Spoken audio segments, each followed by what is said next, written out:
Republican proposals for increasing the birth rate all amount to offering women expired coupons to sacrifice self and well-being to produce and raise children outside of any structures of social support and investment to ensure that we're producing enough future workers to fuel the billionaire class and shore up systems that have already failed us. In this conservative worldview, women are a dehumanized resource that must produce to support society because women are not social participants. Children are not social participants. Society exists to serve the interests of white male capital holders, and women must produce to subsidize those structures. Society has no obligations to support humans in cooperatively meeting needs and building lives. No. Women are the resource that produce lives to subsidize dysfunctional systems. So, hello and welcome to Power Culture Coco, home of the Coco. I have ideas. Today we're going to be looking at these Republican proposals as articulated in the recent New York Times article by Caroline Kitchener, right? So let's jump in. White House assesses ways to persuade women to have more children. Baby bonuses and menstrual cycle classes are among the ideas pitched to Trump aides as they consider plans for boosting the birth rate. Woo! All right, so before we jump into the meat and potatoes of this article, I do want to provide a little bit of context that they are not, all right? So let's start with this clip from Speaker Mike Johnson. Roe v. Wade gave constitutional cover to the elective killing of unborn children in America, period. You think about the implications of that on the economy. We're all struggling here to cover the bases of Social Security and Medicare and Medicaid and all the rest. If we had all those able-bodied workers in the economy, we wouldn't be going upside down and toppling over like this. Listen, the gentleman I will not yield. I will not. Roe was a terrible corruption of America's constitutional jurisprudence. Yeah, you hear that, ladies? When we exercise the independence of our humanity and bodily autonomy, economies crash, and grandma can't have Social Security because you didn't provide the state with enough workers. That's the view, okay? These pro-life views, that's what that is all about. All right, so the part that Mike Johnson and all of these pro-life freaks leave out when they're like, oh, the 1950s was so perfect, housewives knew their place. What they're not talking about there is corporate tax rates. So in the 1950s, the corporate tax rate was at 50%. Today, it's at 21%. But even at 21%, most corporations aren't even paying that because there are so many loopholes and write-offs and to ensure that we are subsidizing the business class, okay? That's why we don't have the money for Medicaid or universal health care. It's because we are subsidizing business profits, okay? And so in the 1950s, the top marginal income tax bracket was at 90%. So people that were in the top, like 1%, their income was taxed at 90%. Today, it's 37%. And once again, we're not even collecting 37% from these people. We are not. All the loopholes and nonsense. And let's really put this in perspective. So Elon Musk's Tesla, they paid 0 federal taxes in 2024. And that is a streak for them. Over the course of 3 years, Tesla made $11 billion in U.S. income and yet paid nothing in federal taxes. Nothing. Goose egg. In comparison, in China, Tesla agreed to pay the equivalent of $323 million US dollars in taxes every year for the privilege of producing and selling in China. In addition, they had to make a commitment to invest $2 billion in capital expenditure for building their new plants and facilities, right? So Tesla in China is paying for the privilege of producing and performing there. But in America, Tesla is being subsidized by the American worker. Elon Musk, the richest man on this planet, pays nothing for all the profits he's generating in America. But it's women's fault for not producing enough future workers. That's why our economy is crumbling. That's why we can't provide any social services. All right, I see yous. I see yous. And listen, this context is critical for understanding the framing around all of this birth rate hysteria.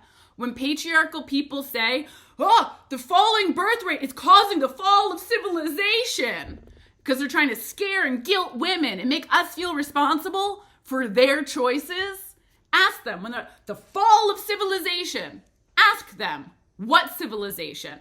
What civilization is falling? The civilization that consumes life as a commodity and spits back bones? Let it fall. Let it fall. Let's build a new one where society's primary mandate is to facilitate humans cooperatively meeting needs together in the pursuit of life, liberty, and the pursuit of happiness. That's the American dream. You only need an ever-increasing population if you are mortgaging future generations to avoid paying now to make the necessary investments in life. That is the truth of it. That is the truth of it. All right, so enough preamble. Let's get into these White House proposals. All right, quoting from the article again. The White House has been hearing a chorus of ideas in recent weeks for persuading Americans to get married and have more children. An early sign that the Trump administration will embrace a new cultural agenda pushed by many of its allies on the right to reverse declining birth rates and push conservative family values. Ooh. So new, so new. So one proposal shared with AIDS would reserve 30% of scholarships for the Fulbright program. This is serious. This is serious brain trust work. I'm sorry. One proposal shared with AIDS, I can't even say it with a straight face. One proposal shared with AIDS would reserve 30% of scholarships for the Fulbright program, the prestigious government-backed international fellowship for applicants who are married or have children. Another would give $5,000 cash baby bonus to every American mother after delivery. A third calls on the government to fund programs that educate women on their menstrual cycles, in part so they can better understand when they are ovulating and ready to conceive. Those are the top 3 proposals. What a brain trust. How innovative. How boldly stupid. All right, so let's start with the baby bonus nonsense. $5,000 is absolutely laughable. That wouldn't even cover the cost of a hospital birth with insurance in America, as this couple, the Queist family, explains. Here's how much it costs to have a baby in America. More specifically, in Nashville, Tennessee. So we're gonna start with the ultrasound that we had to get a couple days before Aspen. So that ultrasound cost us $2,067.85. Just to make sure the baby was okay. And now onto my actual hospital stay. So we stayed for just under 3 days. So whatever the observation room is, we got charged $413.65. No clue what that is. My guess is maybe triage. You know, they were observing me. The recovery room cost us $2,702.45. A hospital stay, I don't know how that's different, but that one cost us $4,438. The emergency room cost us $1,932.90. And I don't know what the laboratory is either, but that cost us an additional $1,439.20. The only thing I could think of with the laboratory is like maybe like my IV that I had.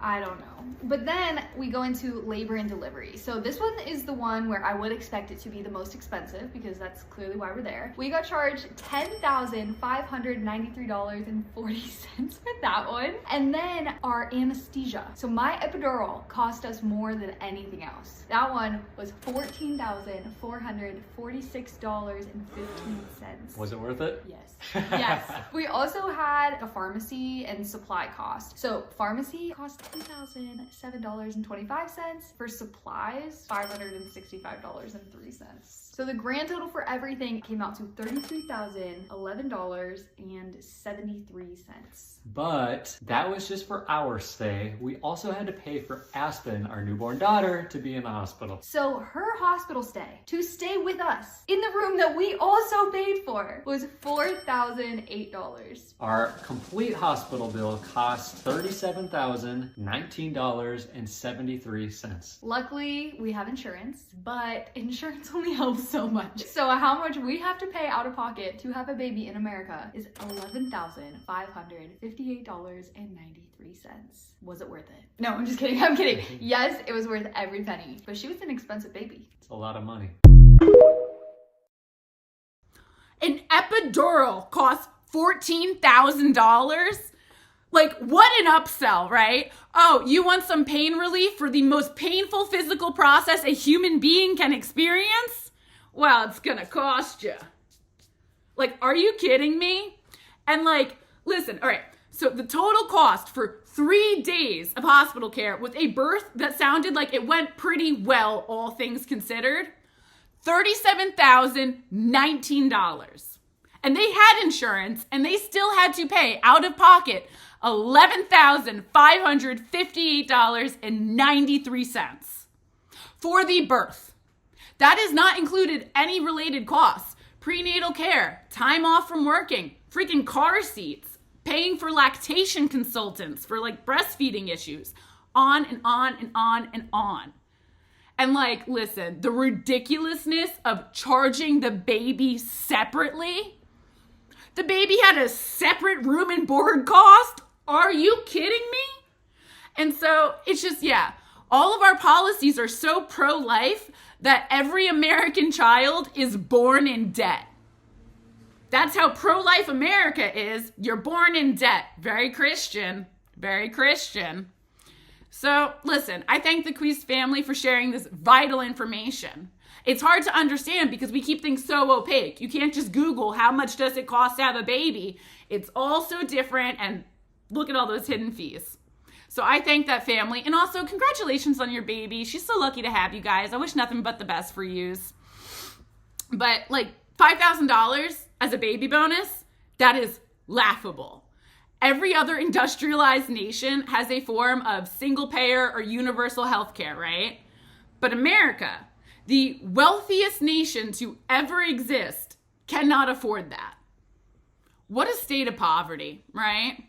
And so I actually want to compare this $5,000 baby bonus, which is just like Uncle Sam going through the couch and finding some quarters and being like, So let's compare this $5,000 baby bonus to what some other countries offer. So here's the comprehensive support that Singapore offers their families, in addition to providing universal health care and paid parental leave, which America does not. All right, so look at this.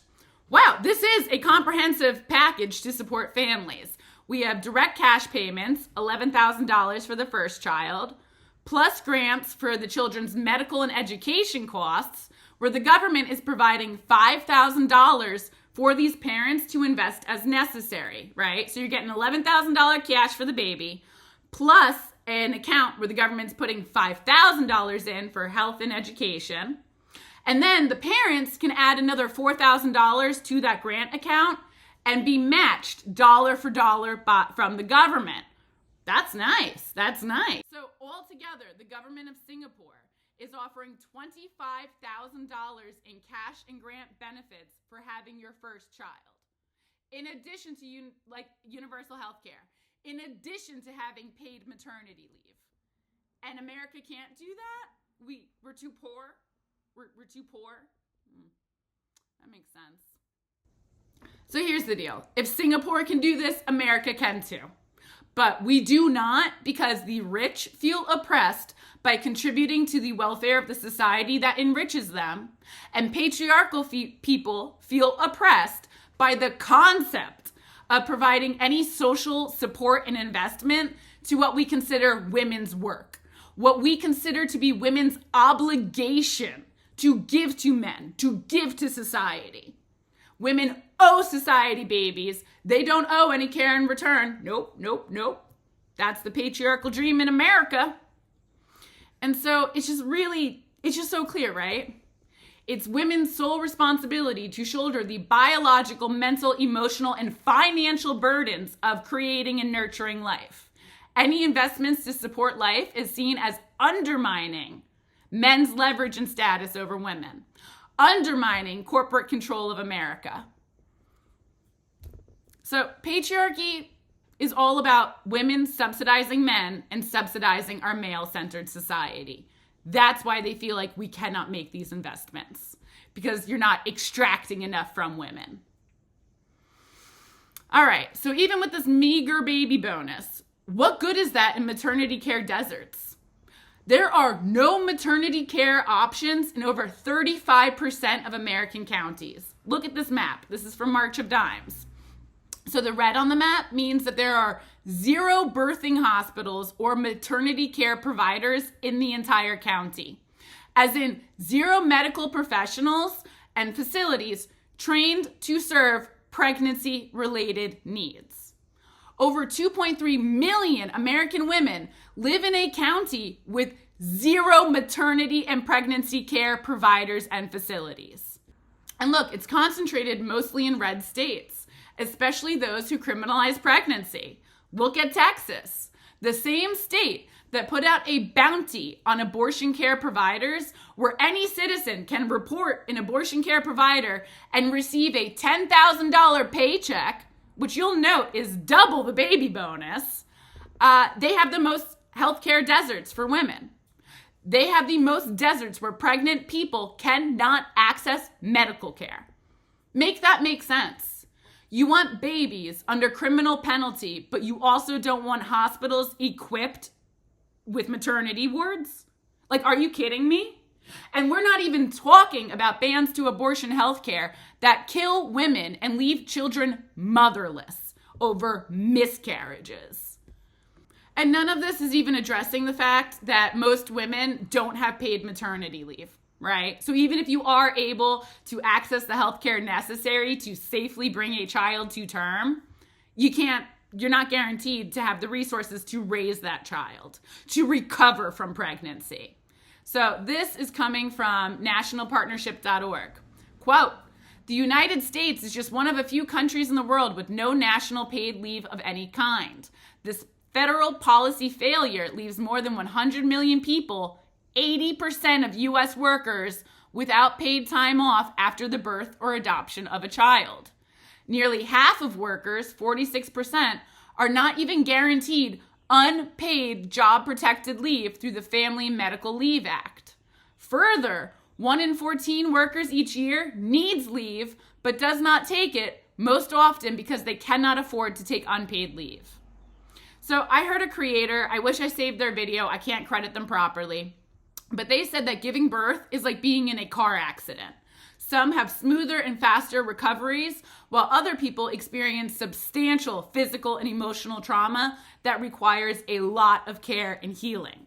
And so I can't imagine being a new mother, leaking and bleeding, the physical trauma of having produced a life and pushed it out, the sleeplessness, the needs of the baby, right? I can't imagine being in that position and having to return to work immediately because there's no other option. Like, it actually disgusts me. It actually disgusts me when men and politicians talk about the birth rate crisis as if women owe the state when the state is actively disinterested in supporting motherhood and the health of babies in any meaningful capacity. And like, we actively do not talk about the cost of pregnancy to women, physically, emotionally, mentally, and beyond. We don't. Like, shit, I learned more about pregnancy from Ali Wong specials than health class. And I am not unique in that. We make it sound like, oh, there's this beautiful stork and it comes and drops a baby and you're just like chilling. And then baby. Like, we don't talk about the massive cost to women, right? We act like it costs nothing, as if there is not a mandate for physical rest and for new mothers to be cared for. to be cared for.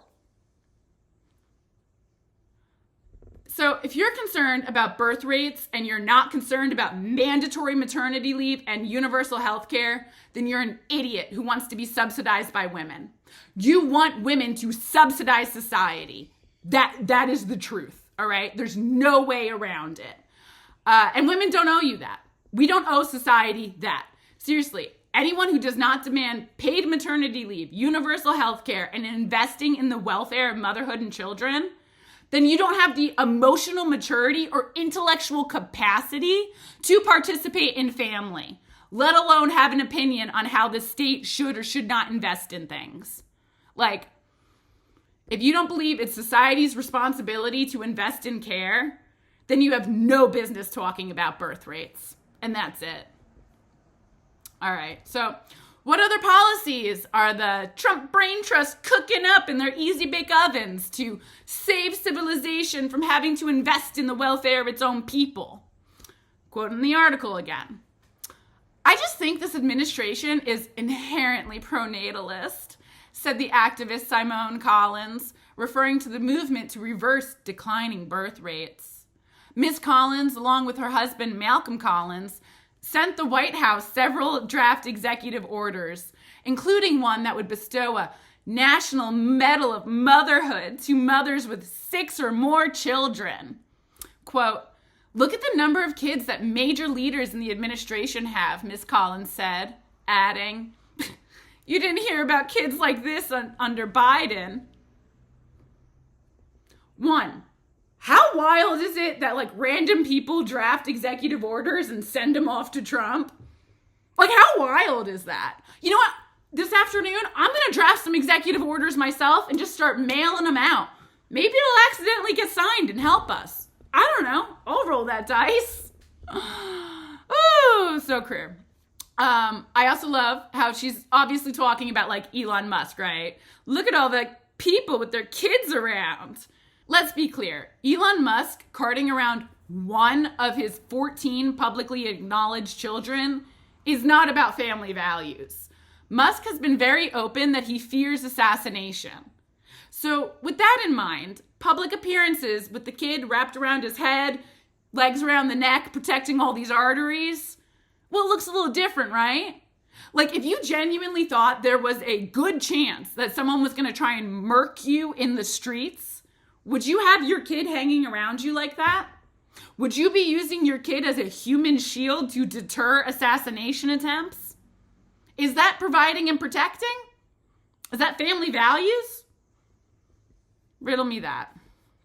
Anyway, I don't want to ever hear a conservative ever talk about participation trophies again when we're talking about a Medal of Motherhood honor. Like, get out of here. A sticker. You produced 6 kids. Here's a sticker from the government. Like, are you kidding me? Also, talking about a family of 6, right? I come from a large Irish family, right? My dad was one of 7, and all 7 of them had much smaller families. So I once asked one of my aunts about it, right?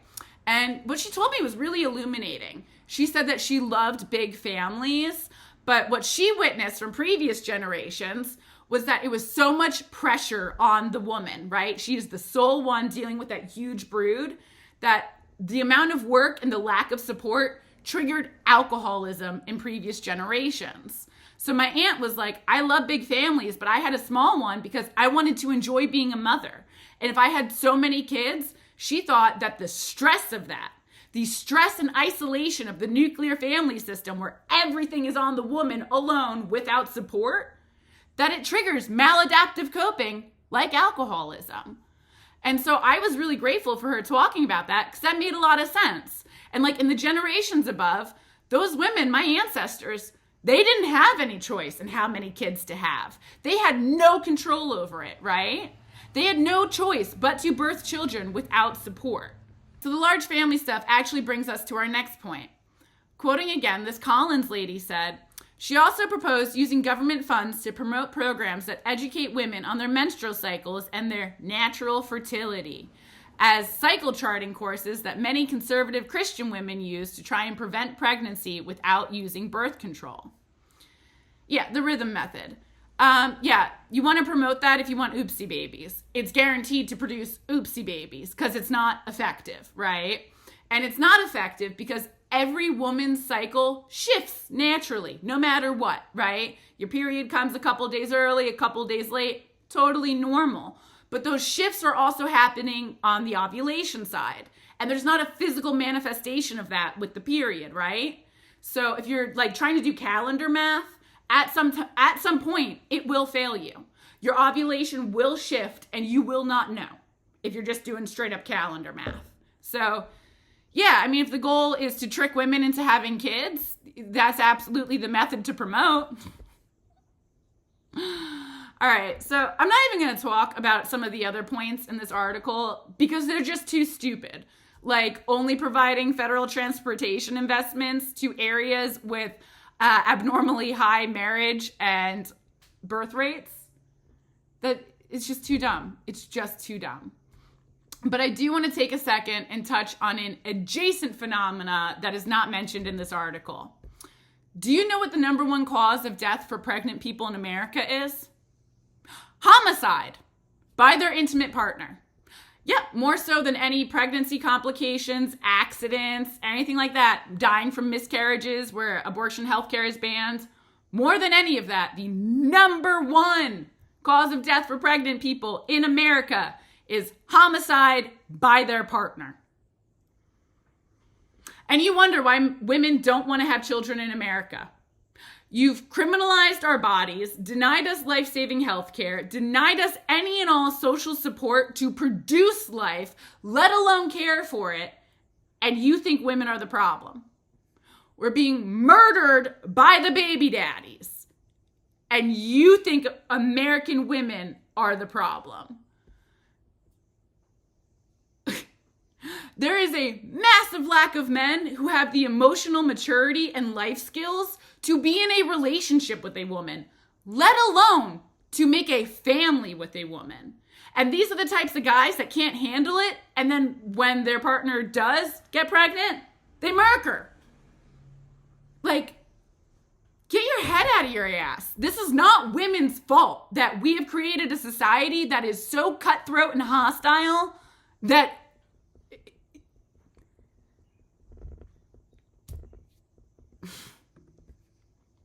So I want to end with this story, all right? Content warning, it's hard to hear, but listen.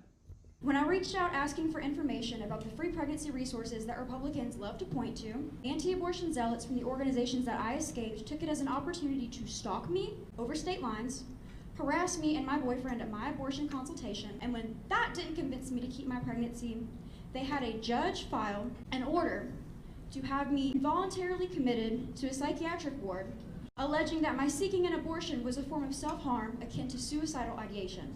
This resulted in fully vested police officers showing up at our home and ordering me into a police car while physically intimidating and threatening to handcuff me. Every detail of that night is burned into my memory, from the wail that I let out when the police said they were there about my abortion, to the look in my boyfriend's eyes when he realized that he could not protect me, to the pit in my stomach as I understood that trapping me in the hospital could mean forcing me to remain pregnant by holding me over North Carolina's 12-week abortion cutoff. I was lucky that the psychiatrist at the hospital saw how legally questionable and morally bankrupt the actions of the state were, but though she made sure I was released from custody that night, the damage was done. I was forced to self-manage my abortion out of fear any attempt to seek the procedure I initially wanted would result in more criminalization, and I continue to struggle with panic attacks when doing things as simple as going to the doctor. Yeah. So now we're saying that women who make thoughtful choices for their own lives and bodies are legally insane. Women who utilize pregnancy support resources that the pro-lifers advertise to them are tricked and thrown into psychiatric units against their will to try and force them to carry the baby to term. And you wonder why American women don't want to have children. I mean, it's shocking, it's mundane. There are many things that we are 100% capable of doing to promote the welfare and well-being of American people, and that would naturally increase the birth rates. It would involve social structures that invest in life.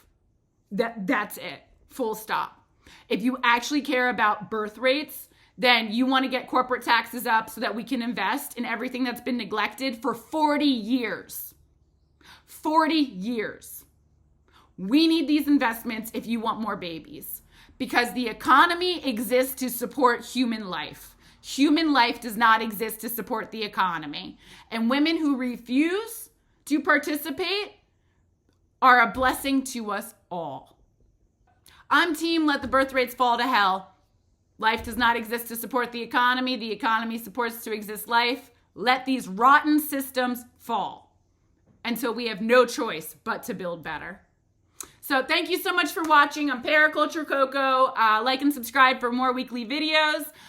You can check out my free articles over at powerculturecoco.substack.com. And I'm over on TikTok at Coco Has Ideas and Instagram at Paraculture Coco. Drop a line in the comments. Let me know your thoughts. I always love hearing from you.